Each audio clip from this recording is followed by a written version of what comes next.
Iran Israel युद्धाचा फटका आता थेट आपल्या किचन आणि बाजारपेठांवर होताना दिसतोय।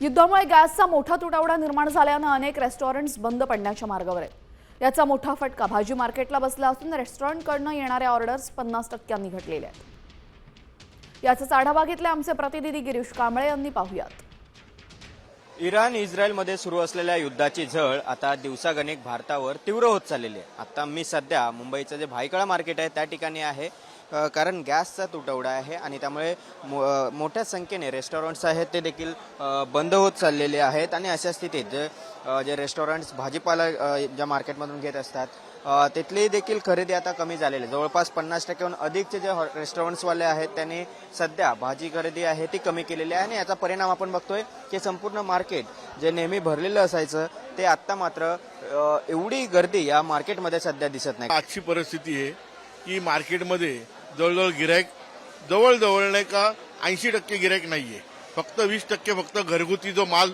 खाणारे आहेत ते आहेत। हॉटेलवाले तर आज जवळजवळ ऑर्डर जवळजवळ बंदच झालेले आहेत हॉटेलवाल्यांच्या।